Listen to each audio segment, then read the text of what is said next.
નમસ્તે બાળ મિત્રો, તમારા ખુશી દીદી ફરીથી નવી વાર્તા સાથે હાજર થઈ ગયા છે.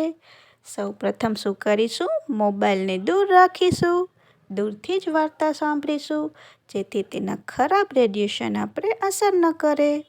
તો ચાલો શરૂ કરીએ આજની નવી વાર્તા. આજની એક વાર્તા છે એક ટીડા નામના એક જ્યોતિષીની. તો ચાલો જોઈએ. એક રાજ્યમાં ટીડા જોશી નામના જ્યોતિષ રહેતા હતા. તે લોકોને કહેતા કે તે બધું જ જાણે છે, તે બધાનું ભવિષ્ય કહી શકે છે. તે ઘણા જ નસીબદાર હતા. આથી જ્યારે પણ તે ભવિષ્ય કહેતા ત્યારે એ પ્રમાણે જ બનતું.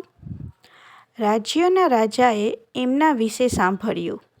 રાજાએ ટીડા જોશીને એમના વિશ્વાસુ સેવક તરીકે મહેલમાં રહેવા માટે બોલાવ્યા. રાજા એમને સારો પગાર પણ આપતા. એક દિવસ રાજા એમની સાથે ટીડા જોશીને રાજ્યના લોકોને મળવા માટે લઈ ગયા. સૌપ્રથમ તેઓ એક ખેડૂતના ઘરે જમવા ગયા. ખેડૂતની પત્ની રોટલા બનાવતી હતી. ટીડા જોશીએ ગણ્યું કે કેટલી વખત રોટલા ટીપાય છે, એટલે કે કેટલી વખત ટપ ટપ થયું. એટલે તેઓ જાણી શક્યા કે કેટલા રોટલા બન્યા છે.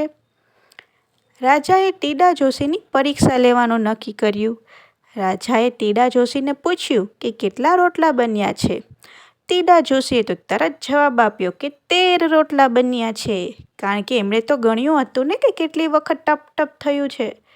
રાજાએ ખાતરી કરી અને ઘણા ખુશ થઈ ગયા કે ટીડા જોશી તો સાચા હતા. રાજાએ એમને સારું ઇનામ આપ્યું. ટીડા જોશી રાજાના મહેલમાં રહીને મજા કરતા. એક દિવસ રાજાનો હાર ચોરાઈ ગયો. મહેલના માણસોએ આખા મહેલમાં શોધખોળ કરી પણ હાર ન મળ્યો. રાજાએ ટીડા જોશીને હાર ક્યાં છે તે જણાવવા કહ્યું. ટીડા જોશીએ એક દિવસનો સમય માગ્યો. ટીડા જોશી તો ઘણા ગભરાઈ ગયા, કારણ કે એ જાણતા નહોતા કે હાર ક્યાં છે. જૂઠું બોલવા માટે રાજા સજા કરશે તો? એવા ડરથી તેઓ રાતે ઊંઘી પણ ન શક્યા અને બબડવા માંડ્યા નીંદરમાં જ. નીંદરદી આવ, નીંદરદી આવ. મહેલમાં નીંદરદી નામની એક સ્ત્રી હતી અને એણે જ હારની ચોરી કરી હતી. ટીડા જોશી તો ઊંઘને નીંદર કહેતા હતા, પણ તે સ્ત્રી સમજી કે ટીડા જોશી જાણી ગયા છે કે એણે જ હાર ચોર્યો છે. તે ટીડા જોશી પાસે આવી અને એમને હાર આપી દીધો અને માફી માંગવા લાગી. ટીડા જોશી તો માની જ ન શક્યા કે એમના આવા સારા નસીબ છે કે પોતે તો નીંદરદી એટલે કે ઊંઘને બોલાવતા હતા અને આ તો ચમત્કાર થઈ ગયો. તેમણે હાર રાજાને આપ્યો. રાજા ઘણા ખુશ થઈ ગયા અને એમને ટીડા જોશીને ઘણી બધી સોના મહોરો આપી.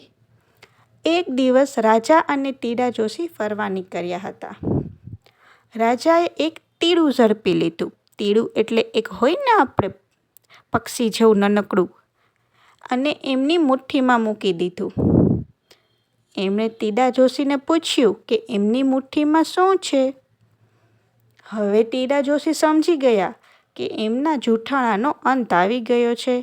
ટીડા જોશીને લાગ્યું કે રાજાને તો બધું હવે ખબર પડી ગયું છે કે હું કોઈ ભવિષ્ય નથી જાણતો, એટલે હવે મારે રાજાને બધું સાચી વાત કહી દેવું જોઈએ.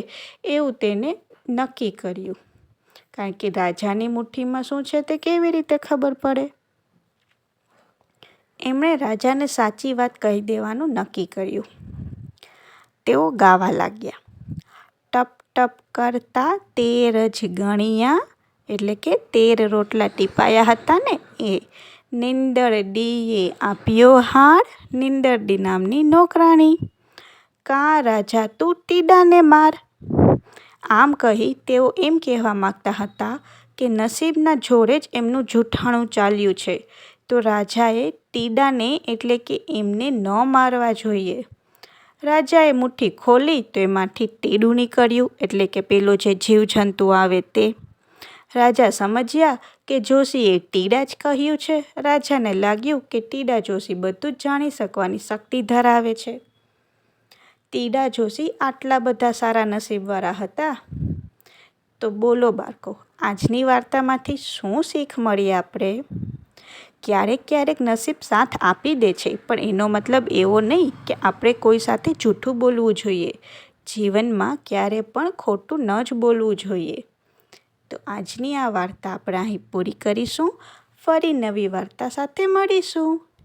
ત્યાં સુધી મમ્મી પપ્પાની વાત માનતા રહેજો. થોડું તોફાન કરતા રહેજો. Bye bye.